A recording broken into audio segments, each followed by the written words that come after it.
Well, hello and welcome to the Profit Express. I'm Tim Healy, and I'm inviting you to join me each and every Wednesday so you can be prepared to win the battle for business. That's right. So thanks for being on board today. And of course, a big thank you to our good friends and sponsors at Corbett Public Relations, where they've been promoting and protecting businesses and brands for over 30 years. So do yourself a favor, visit Bill and his team at CorbettPR.com. That's CORBETT. PR.com. Welcome aboard, everybody. Now, today I want to start with a universal economic truth. Nothing happens until someone sells something. Yes, that's right. So just based on that one truth alone, you think, well, hey, the profession of sales, or what it is to be a sales professional, is critically important to the economy. So a job in sales, that's got to be the hottest ticket in town, right? Not so much. Really? Why? The funny thing is, not only is it not the hottest ticket in town, for years now, my clients, my friends, my associates, everybody I know who's looking for salespeople say they can't find salespeople. Now, I'm not even saying good salespeople, great salespeople. They can't find salespeople to fill positions. And that's not a good thing, because our economy desperately needs salespeople. So why is that? Well, now here's another truth when it comes to sales. Sales can be extremely lucrative if you are good at it, if you work hard at it. You can very easily make more than, quite frankly, a lot of doctors and lawyers. But here are three things that kind of have the card stacked against us in the world of sales. Number one, as I said, it's hard work. Let's face it, you got to bust your ass to really do well in sales, but you can do very well, again, very lucrative. So it's hard work. Then number two, rejection. Rejection is a part of sales on a daily, weekly, monthly basis. So if you can't handle rejection, you might want to keep looking elsewhere. And then the third problem, and this is a very interesting problem, sales has a bad image. And that bad image has been with us since we've been selling. And, listen, you've heard of salespeople. What comes to mind? They're pushy. They're aggressive. They're manipulative. And unfortunately, and I hate to say it, and this is somebody who's been in sales my whole career, I'm a sales consultant, trainer, and coach, but we have unfortunately deserved that reputation. Because not too long ago, as in last week, I've met some kind of cheesy, pushy, aggressive, manipulative salespeople, and they still exist, so that perception, that image is still out there. And because of that, the two youngest generations in the workforce, the ones that we need to enter the profession, right? Namely Millennials and Gen Z, well, they're not hopping on board when it comes to sales. And that's really unfortunate. And the reason they're not, according to the studies, is their perception of a career in sales is, salespeople, they're manipulative. And that's just not good. Because if you think about it, if you're good in sales, if you're really good in sales, it could be a great stepping stone to owning your own business, to being a CEO. So I am on a crusade. I am on a mission here at the Profit Express, as I am deeply vested in the world of sales and in the profession of sales. So I want to start the conversation. And it won't be just one show today that we're kicking off, but I want to have more and more of these conversations because it's needed deeply. It's overdue, quite frankly. And I figured, okay, so, hey, who should I have on the show to discuss sales, the state of sales? Is it in crisis? Then what I will say is probably, or who I will say, is one of the best salespeople that I know personally. And that says a lot because I know thousands of salespeople. And it was his ability to be a really, really good salesperson that led him into being an entrepreneur who has built and sold multiple businesses for some rather nice bank, as it were, who's now enjoying life in Florida as a speaker, as an entrepreneur, and as an executive business coach. And I knew I wanted to have him on the show because I want to talk sales and what we need to do to encourage that next generation to join the ranks. So today's guest, I think, is the perfect call, and he is none other than Rob Basso. Welcome back, sir. How are you today? I'm doing fantastic. First off, Tim, your entire opening resonated with me 100%. Mostly because I was that aggressive, pushy, annoying salesperson right out of the gate. I have to admit it, but the truth is, you have to go through that pain of realizing Yeah. that that doesn't work.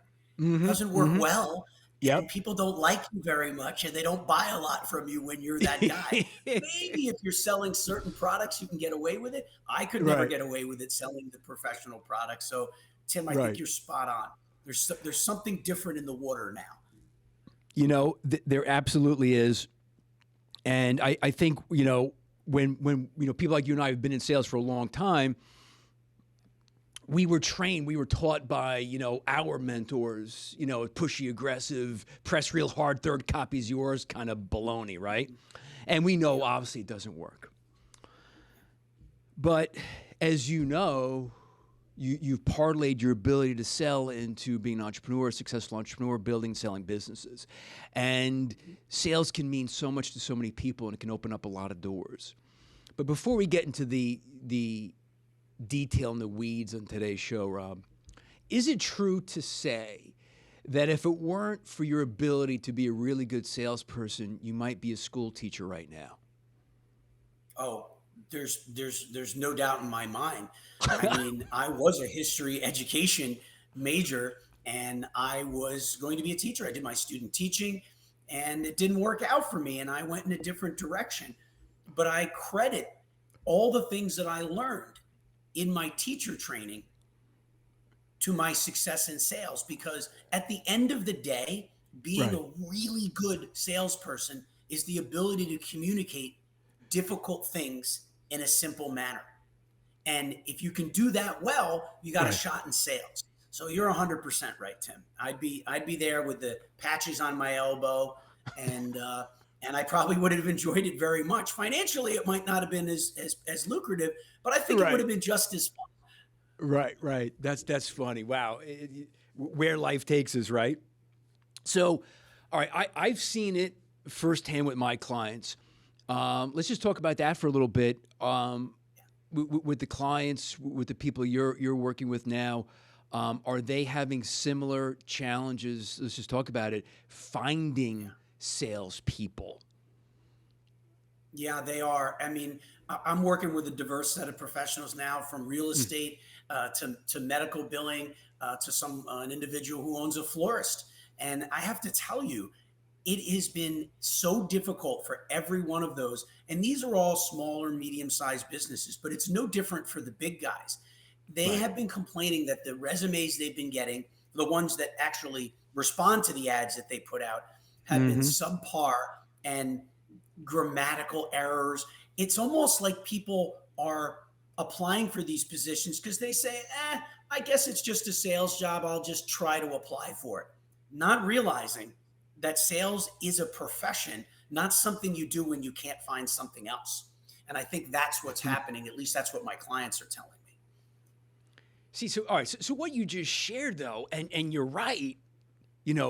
Sales is what you do as a fallback position when you can't find anything else. How do we undo that? Because I talked about it in the intro. Listen, we've always had, a bad perception problem, and the millennials aren't wanting to get into it. The Gen Zs aren't wanting to get into it. Um, Right. so, can we undo the image, and then how? Well, I think it can be undone. And listen, the young folks that are out now that are attempting to get into this profession, it is Mm-hmm. clearly very different. Now, I'm not saying that, potentially the companies that existed 15, 20 years ago didn't have some sort of lead sources, but I think the world has shifted where a lot of these organizations are getting inbound leads, are spending a tremendous amount of money to get the warm leads in house. Mm-hmm. Therefore, the professional that's on the other end of the phone is not the one that's out there creating the beginning part of the process to create the relationship to get somebody interested. They're picking up after that part took place. And Hmm. Hmm. when I started and when you started, Tim, that was not the case. We had to do everything from the minute we knocked on a door, from the minute we picked up on a phone. And yes, the internet existed when you and I started, barely. So Right, we right. didn't have the benefit of all of this technology. I'm sure we'll get into some of the technology in the future, but the way we change the perception is we keep doing what we're doing now, Tim, letting people know that it is not a beginner career. It's a Mm-hmm. way to blow the doors off of whatever you thought you might be able to do in your career. Most of the successful people that I know Right. that end up running businesses and becoming financially secure, might I say, financially beyond what you would consider secure, started their life in sales. So once you put those facts together and you keep telling the world like you're doing on your show, I think we can turn the tide of what's happening right now.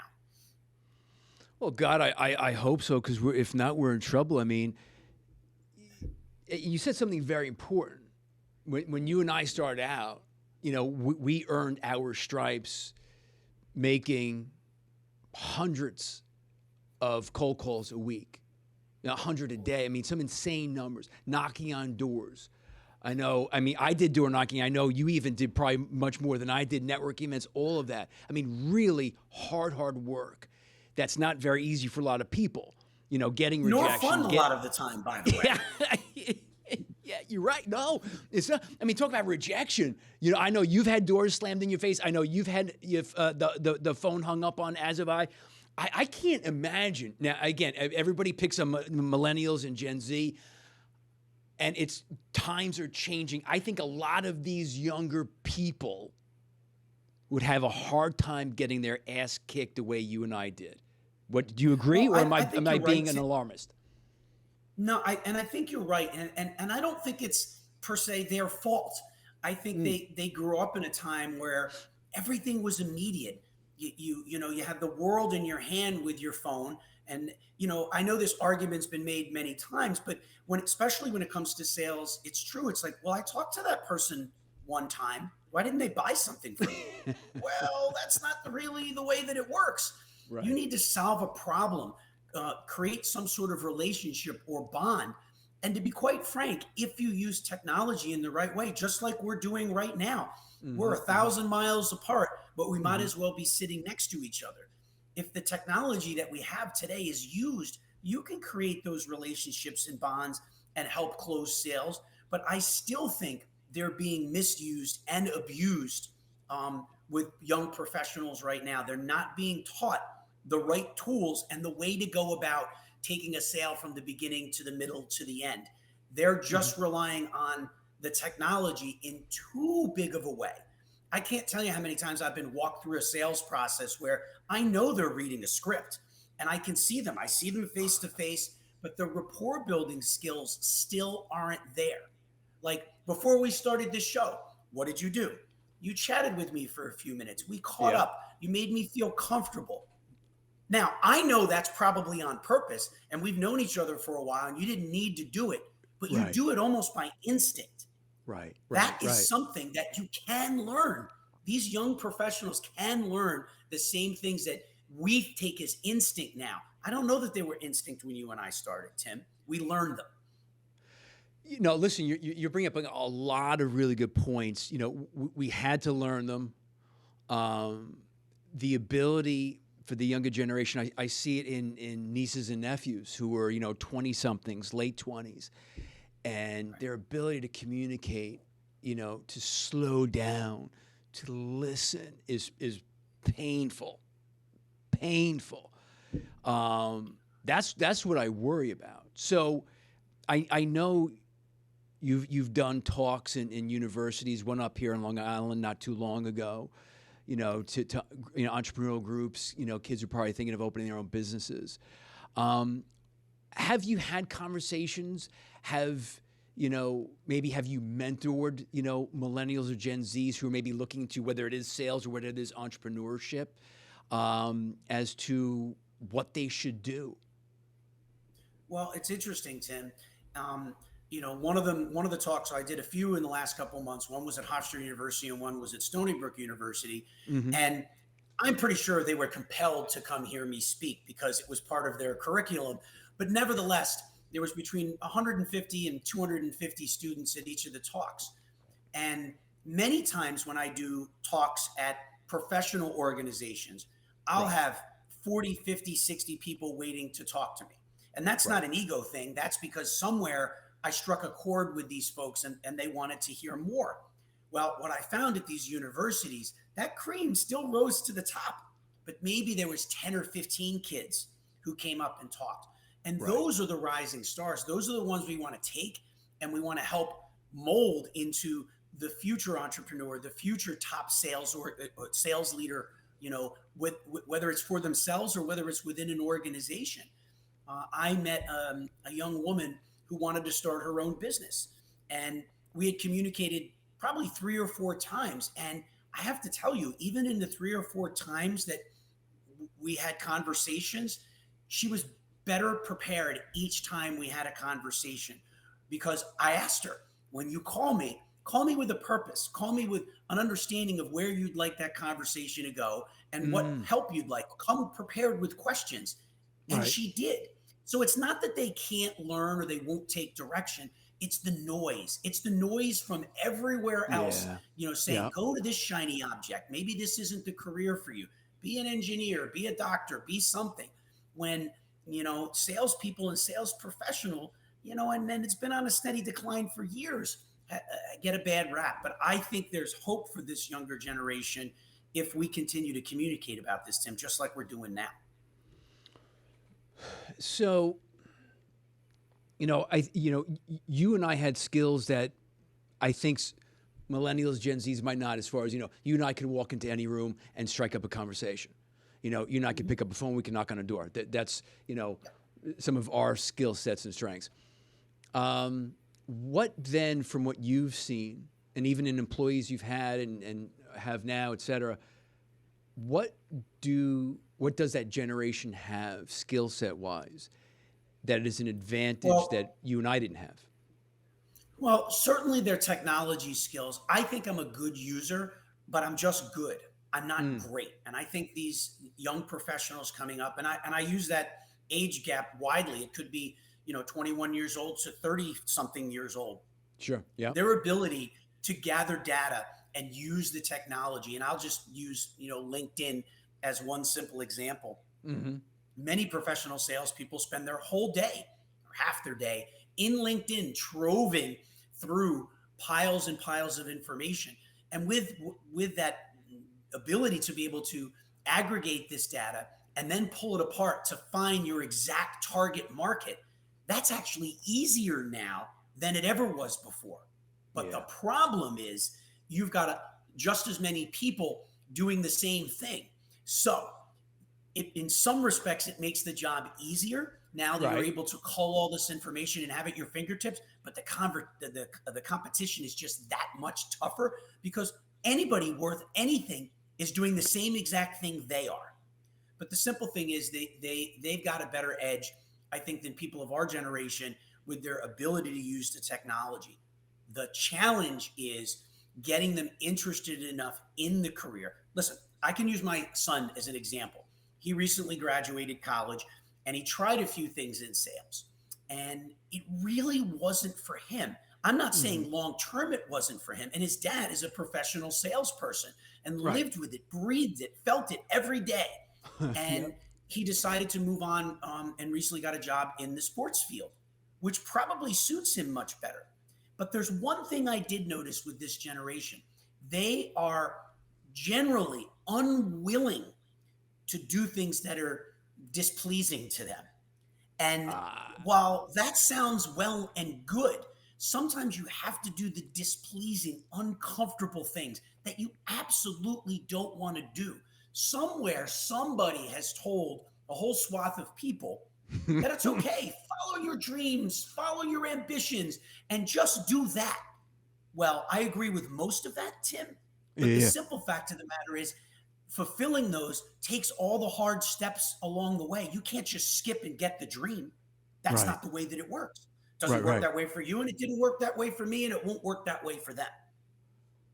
Wow. This is Listen, I've had, Mike Rowe, I've had him on the show, and he says, he actually says, coming out and says, don't follow your passion. He's like, that's nonsense. He's like, go where the money is.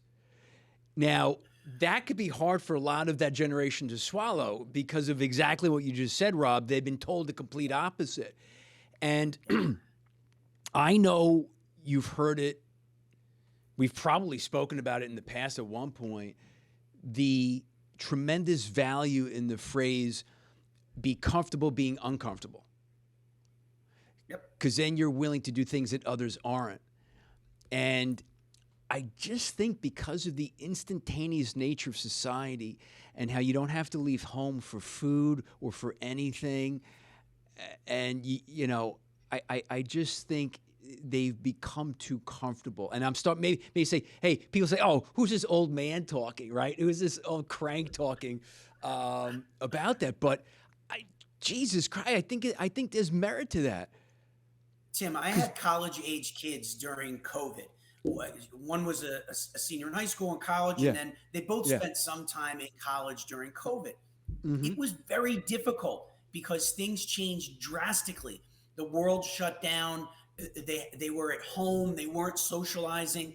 And imagine if you were a preschooler and learning how to identify letters or sounds when your teacher had a mask on. So we've created a whole generation for different reasons at different age stages that are missing things, that have these gaps that may or may not ever come back to the same way when before there was a worldwide pandemic. But even the pandemic aside, even if you took that out of the equation completely, you're 100% right. I think that this generation is also misunderstood. And there are some things that we have to realize as the generation before them that are just different for them.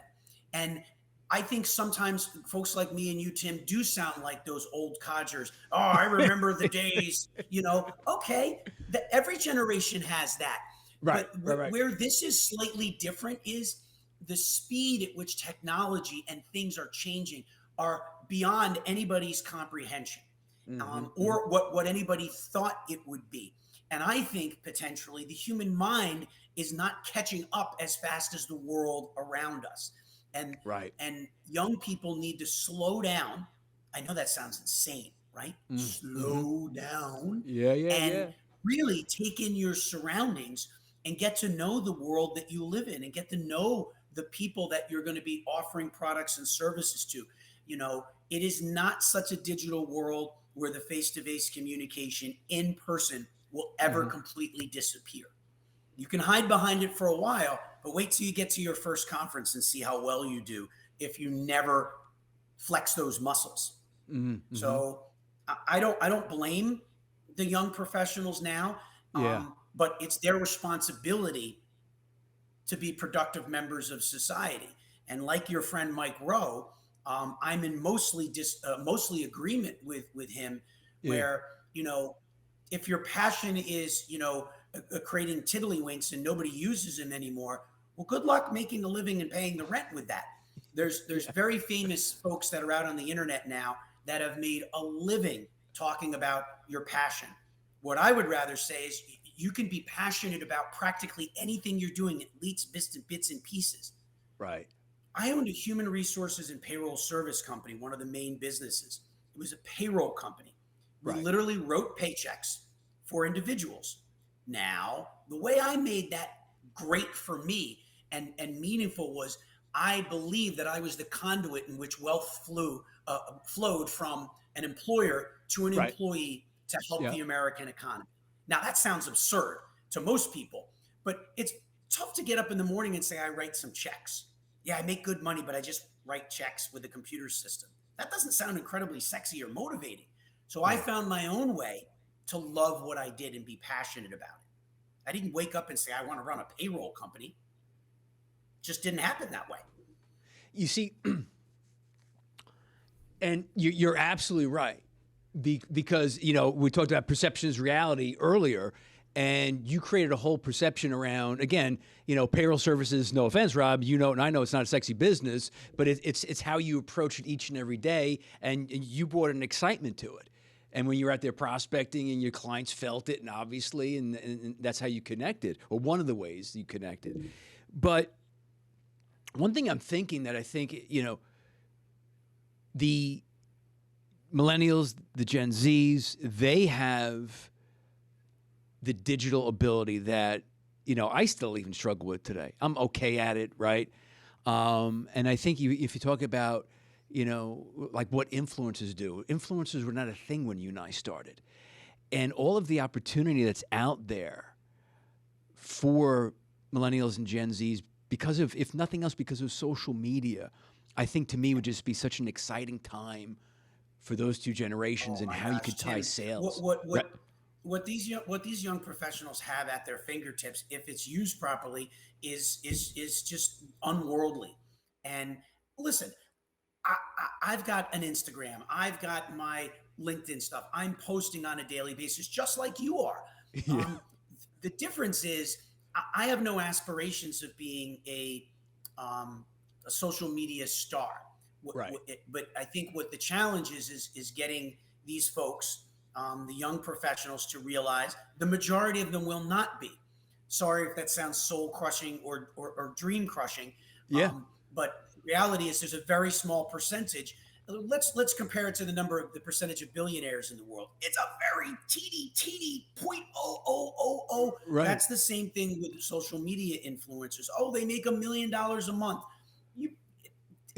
There's just a few dozen of those in the entire world. Right. I'm not saying it's a bad thing. As a matter of fact, I'm saying it's a useful thing when it's used appropriately.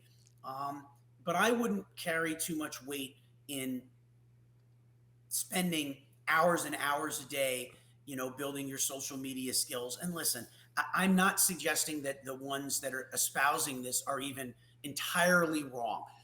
They have an axe to grind. That's their profession. I'm not going to name names. There's some big names out there that, Sure. built their entire imagery, and then their businesses got big on social media. That's awesome. People can do that, but the semi-traditional way still works. So if you are not an in front of the camera person, if you're not a witty person that can come up with cute little things to say on a daily basis, don't think that your ship is sunk as a sales professional. Right. I don't think that is true at all. You need to spend the time building your skills, get a good mentor, get a coach, go start with an organization that hires people like Tim Healy to go help them figure out what it is to be a professional salesperson, because it's an amazing career where you get to do things. And believe it or not, even when you're employed by an organization, the good employers, you have freedom to do what you want when you want. Yeah, you got to put stuff into your CRM, and you got to make sure your Salesforce is up to date and all that stuff. But the simple fact of the matter is, you get a tremendous amount of freedom when you're a top sales professional. When I ran a sales team on a daily basis, to be quite frank, the top producers, I did not care where they were or what they were doing. If they were out on their boat and closing above average deals and making a killing for the company and themselves, God bless. Good. That's right. Them. It was the middling producers and the low producers. I cared about what they were doing and how they were doing it. I don't think that's changed yet in sales management, Tim. No, you could be assured it has absolutely not. So here's something. What if you had somebody, mid 20-something-year-old, who maybe their uncle or a relative or somebody, a neighbor, was successful in sales, and they were kicking around the idea, but then again they've heard about all the bad perceptions, and they said, hey, they came across you at a talk you were giving, for example.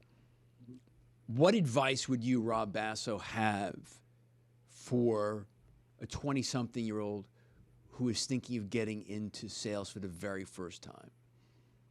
Well, one of the first things I would tell them to do is take a simple, basic sales training course. And they're not expensive. You can find really sharp professionals pretty much anywhere now that have a tried and true methodology of walking folks through a sales cycle. Those are the basic skill sets that tend not to be significantly different from trainer to trainer. They might have different spin on them, but Sure. what I would suggest is get the basics down, learn the basic pattern of what it is to have the first communication to all the way to your trial close and your close. Those words might not exist in some people's vocabulary today, but the sentiment is the same. You have to walk somebody through a sales process. I think the challenge that young professionals have now, even when they're selling a product or service that might not seemingly have a long sales cycle, because they want to close. They want to close immediately. I walked them through my deck. Oh my God, if I see another sales deck, I'm gonna cry. That while that does work in some people's world, I still think there's more effective ways to close deals than showing up and throwing up. And you can do that virtually. It's the same thing by showing somebody a sales deck. It's the same thing. So get a simple sales training course. There's a website called Udemy, which is available, which actually has tens of thousands of courses. Like anything else, you have to vet them and make sure you're with the pros, but you don't have to spend a lot of money. It's a good way to say, do I want to be a sales professional? Right. Another piece of advice would be to talk to people, contact other individuals that that have been super successful in sales. That uncle or aunt that is thinking about potentially working with you, they know a dozen people that have been successful. Get their names and contact information and offer to take them to coffee if they're local and sit face to face and talk about what it means to be a sales professional. That's a dying art. Just the fact that you pick up the phone or send them an email and get coffee with them, you're learning what it's like to be a professional salesperson. It's funny you say pick up the phone. I actually did. She might kill me for saying this. I did a blog article, and it's entitled "Pick Up the Damn Phone." Right? No, I love it. I love it. Here's the funny story, and she because she's the assistant who actually works on the show, right? And she's great. She's worked with me for 5 years now, right? I can't say enough good things about her, and she never picked up the damn phone. And yes, texting is awesome. It's email. We get it. I'm not saying it's not, but here's a funny story, Rob. I was calling her to tell her I wanted to give her a raise. She didn't ask for it. I wanted to give her a raise. And I didn't want to text her, hey, by the way, congrats, here's another X dollars an hour. And I said, hey, give me a call, right? And I got so pissed, I wrote an article that she had to end up editing and putting on my site. And that's our joke now, pick up the damn phone. And I said, listen, I said, if you could please call me, I want to tell you that you got a raise. She's a millennial. Can I turn this show on its ear for 2 seconds? 100%. What if we're just not getting with the program, Tim? We're just you and I and folks that have did it a different way are just not getting with the program. They want to communicate via text. Maybe we should just say, "I'm sorry, your services are no longer needed." Via text. Would they like that text? But Tim, I'm joking, but not joking. Maybe we having an open mind towards some of this, and can you and I alone, and even all the sales professionals in the world, stop the march forward of technology? I'm not sure. Not. Yeah. I'd like to think that we could stem the tide to make sure that human connection still exists. Oh, the young folks swear that they are still connected to people. And you could look at the gaming community. I'm a little off topic, but not really. You look at the gaming community. They put their headsets on. They play these games with people for years, and they call them their friends, and they have relationships. I think part of it is just because you and I don't understand it from that standpoint. Our immediate reaction is, well, it can't be right. So I might be off track here a little bit, but it's kind of like those gaming folks. They put their headsets on and they create relationships over years playing video games. Just because you and I probably wouldn't do that, it doesn't make their feelings or the way they communicate or how close they feel to that other individual invalid. Right. So we also have to get along with the fact that things are changing. And I am completely fine with that. I text all day long. I Sure, do, sure. but I Yeah. still pick up the phone and I still do the video calls. I will say 9 times out of 10, if I ask a young person, do you want to FaceTime? No, just text me. It's literally the first thing that comes out of their mouth. And it's just the way they were brought up. They had that way to communicate since the day they got a phone when they were, I'm guessing kids are getting them at 7, 8 years old now. I have no idea.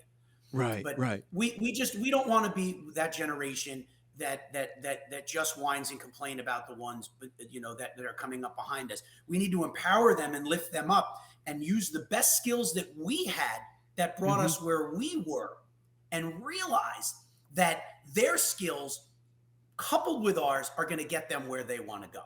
I don't think they can live without both. They can't just be the texting king or queen and hide behind it.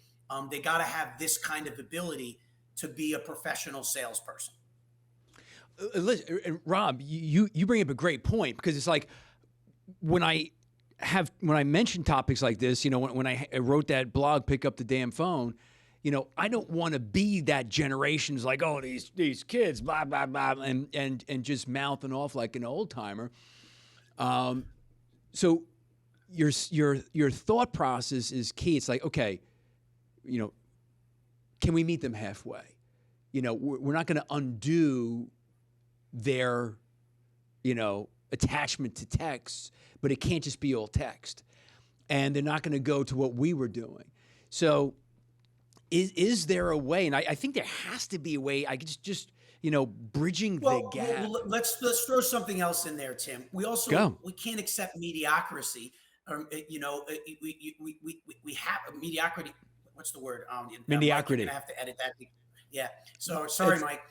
We can't accept mediocrity because they're two different things. And I think sometimes we think that they're communicating poorly and they think they're doing a great job.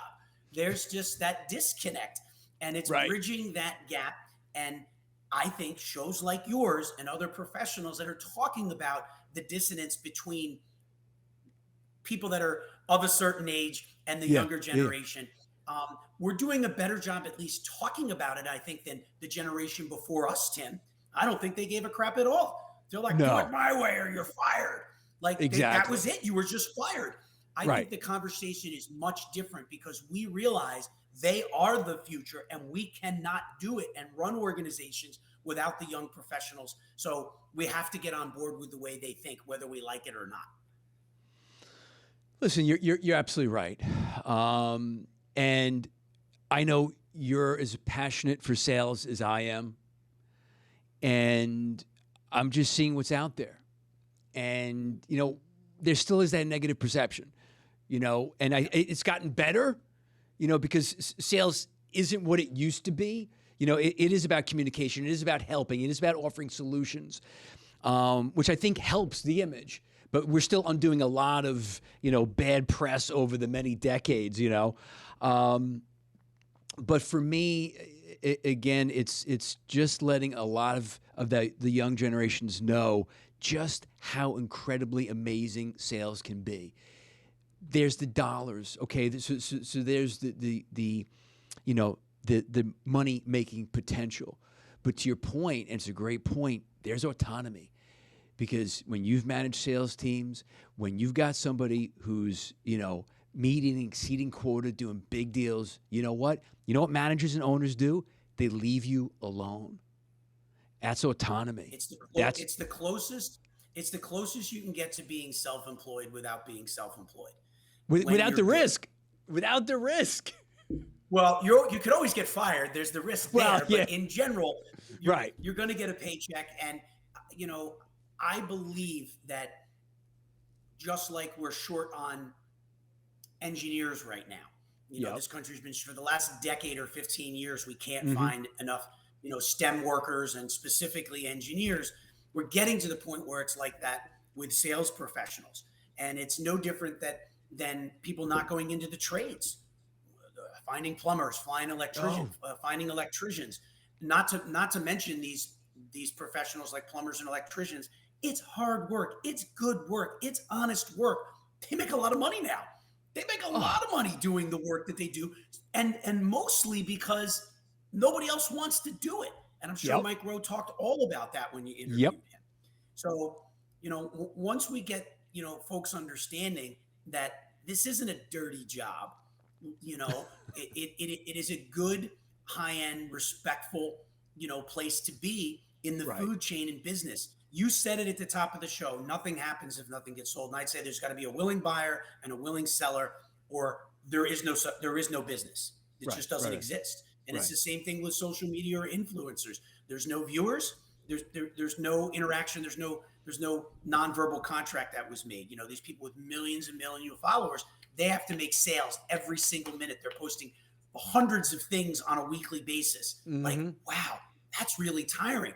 I don't want to do that. I think it's easier to be a sales professional and make a good living than post 5,000 things a week.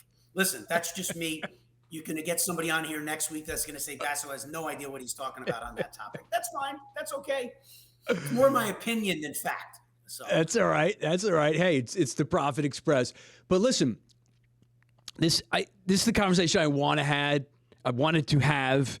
It's an important one. It's one that needs to happen because, again, call me an alarmist, call me the host of the show. I still think sales is in a crisis, but I think it's such an amazing opportunity for all the reasons that I've been discussing so far. That what people got to know about it, and we just got to introduce to people the right way to sales. So you've had a long career in sales, a long career as a business owner.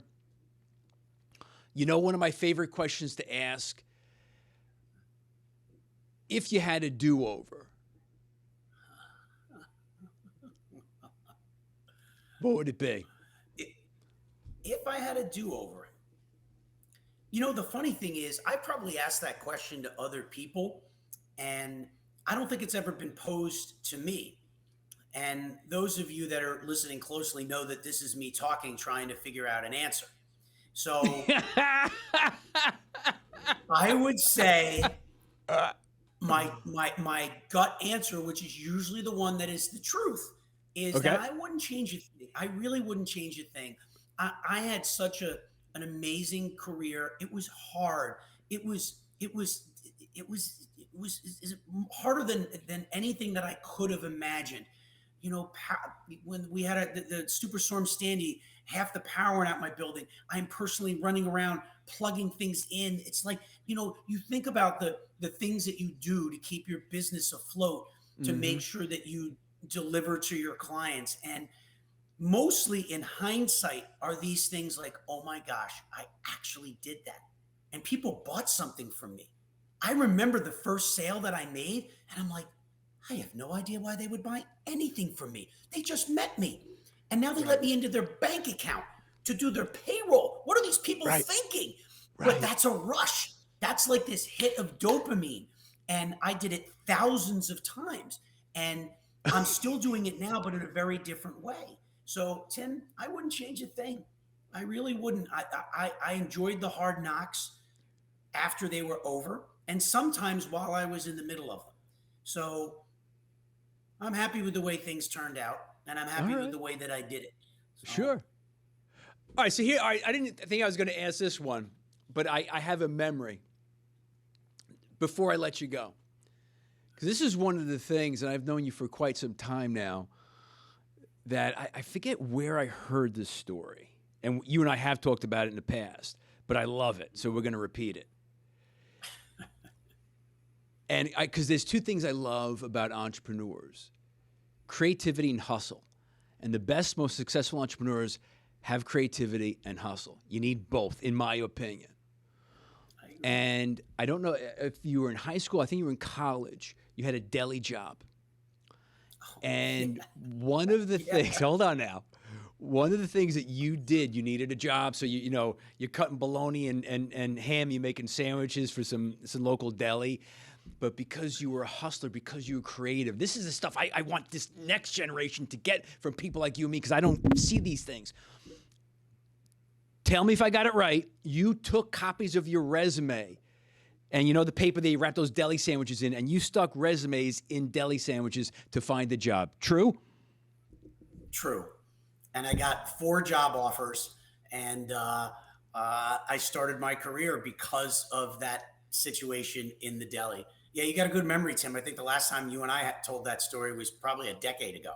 Easily. Oh, but that's That what it takes. And you know, the next time I'm on your show, I want to talk about um, people with ADHD and how they use their creativity. Myself, my daughter has it. My son has ADD. You know, people's brains are wired different. I think if I wasn't wired this way, I don't think I would have been as creative or successful. And I know that is wildly off topic, but the truth is, you talked about creativity. I think it comes from the way my brain is wired. Dude, I would love, jot that down. I'm writing it down. I got a good memory. I'm not going to forget that. That's a great topic. I really like that. But honestly, out of all the stories and all the, because I know you've read tons of books, I've read tons of books, I've had the people on the show, that to me is honestly, one of my favorite stories on hustle. Loved it. Well, I appreciate it. And you know, the best part about that I still get a kick out of it, I didn't even think about it. I was like, well, I guess I'll just try this. I literally wasn't like, oh my God, is this weird? Should I do this? This is bizarre. Why would I do this? It was like, I'm just going to do it. Like, what could possibly go wrong? I love it. And nothing went wrong and nothing happened. I mean, I didn't hurt anybody. You know, of course not. Pushing the mustard aside. I can literally picture them like, what is this? You know, I love it. That is great. Before I let you go, people, how can they follow you on social? What's the easiest way? Yeah, my Instagram is just simply my name backwards. It's Basso Rob. And my email address, if you want to get in contact with me, is rob@robbasso.com.